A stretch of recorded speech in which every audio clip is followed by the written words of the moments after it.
although I had the idea of Hollywood Unlocked and I had the passion and the drive and the hustle, all of that subsided to this relationship I was pouring everything into.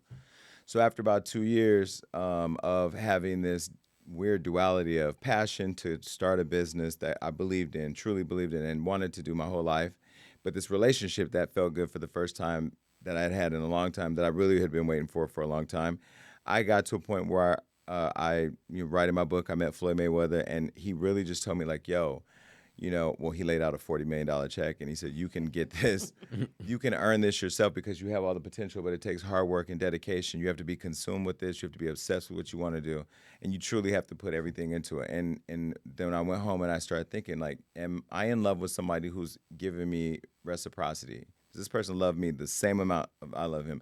Is he fulfilling me the way that my business could fulfill me? Am I, I started looking at it because I knew at that point I had to decide where I was going to negotiate my time.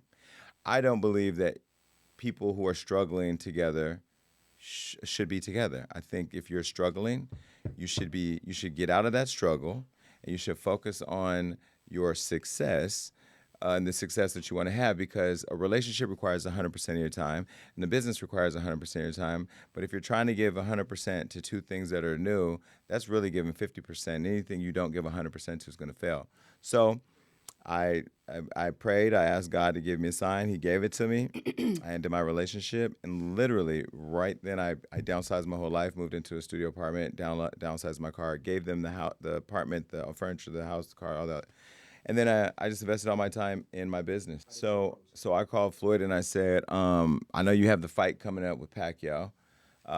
If you can just hire my partner at the time and give them a job to do in Vegas for a couple weeks, I need space to plan my next move.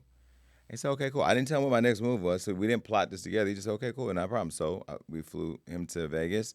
We set it up where he assisted during the fight, running errands and doing different things like that. I went and opened up another bank account. I started preparing notices to all of my teams that I was ending our joint business. I went and got another car, downsized from a BMW to a Dodge Challenger. And I got downsized from a 19-floor penthouse with like 2 kitchens and 4 rooms and 8 TVs to a studio apartment. And then I went and found me a job. Like a job job? A 9 to 5. Okay. And because I needed to Wow. have a job where I could afford to survive while I was, figuring this out. And I did all that. And then when they came back, we just had the conversation. And I said, if you and I both went into business together and we both invested everything we had and we put everything into blood, sweat, tears, every resource, and the business was going bankrupt and we were failing, what would we do? He was like, we'd end the business. And he caught it right then. He caught it because he knew that we were already in this weird space. The relationship was That was the bankrupt. setup. No, it was an honest. We need to be honest with each other, because Thank you. oftentimes we don't even lying to each other. We just so in love that we blinded by the bullshit of being in love. No, like everything falling apart and y'all still sitting there on that raft. Look what happened in Titanic. We ain't finna do that over here. But the minute I ended the relationship and I launched Hollywood Unlocked and called Mona and got on Love and Hip Hop, I mean, literally, that's it. I mean, it was the one decision that I had I not made, I'd still be over there in love with somebody who didn't love me the way that my business gives me love now. Were you in survival mode before y'all started dating? We were in survival mode. I don't even think it was that. It was worse than that. He had 2 roommates and was sleeping on a couch. I was sleeping on my friend's couch because I had moved back from New York and didn't want responsibilities, but I was making money. I was making money hustling here and there, and all we wanted to do was party. Survival mode was like an understatement. So then you guys managed to get a penthouse together? No, no, no. So I'm trying I to was figure the out. hustler. Yeah, gotcha. So you had the penthouse. I was the Yeah, hustler. yeah. There was no reciprocity in that Gotcha. hustle. Early on, what we did do at first, there was no hustling together. I was the strategic person because I always knew how to get money. I just spent it more than I made it, and I was always like, I can make 30,000 today and be by 2 days from now be broke. Yeah. Because I would go out, we buy bottles, we buy this, that, whatever. So it was more of like a hustle. There was no consistent thread between anything I was doing. So I started to make money for us to be stable, and then started training them how to become more stable. And then all of my job was really building them up on how to get to half of where I was. So it was a constant like distraction from like the real focus of what could have built stability, because even in the midst of our hustle, we were never stable. It was always a constant hustle. I mean, there was more emotional support than there was financial support. But in my world of where I live in now, this is the conversation I constantly have with people. Oh, well, you know, maybe we should get in a relationship when me and you on the same page. You're not gonna be there for a while. You're not. 'Cause you're not. Like, and that's not even a flex. It's just not. We're not gonna financially, if we're measuring it that way, we're not gonna be on the same page for a while. So your financial status may not necessarily bother me, you know, but it bothers you because you think that by me being very stable and financially great and you not being that somehow there's going to be this loss of independence on your behalf, and that doesn't necessarily mean that. Can I ask you something? Yeah. It's like a Do flip you side. feel that like even that 2.5 year span with that person that you actually needed that love and emotional support and all those intangible type supports to get you to the point where you know what, now I'm kind of whole. I feel good right now. I can move on. I can really make my business happen because you know a lot of times we're broken in other places. And so the place where we really trying to go, we need something to fill in right there so that we can catapult to the next level. Do you think that that relationship was necessary for you to be there, break up, and then start hustling and like really make your brand and who you We are? were always hustling, but the thing about it is we were hustling doing everything other than like, okay, if you're making money and you're making money doing stuff that you don't really like or it's not your passion, you're just making a lot of money. If you're doing things for the money, then you're not doing what's going to last forever because money comes and goes. But if you're investing in your passion and things that you really truly believe in that make you happy and make you feel like you're living in purpose, those things, if once you plant the seed and you water the seed and you keep doing it, it's going to grow. It's just a matter of timing. No, I don't think that that relationship gave me any more confidence than I ever had. I was 320 pounds at the time, and I've lost all the weight, and I haven't lost or gained one more level of confidence. I've always been a confident person. But that relationship, I think what it taught me was, you know, sometimes we got to step out our comfort zone and get uncomfortable in order to really reap the benefits that that life has waiting for you. I was very comfortable in that relationship because I had somebody at home every day.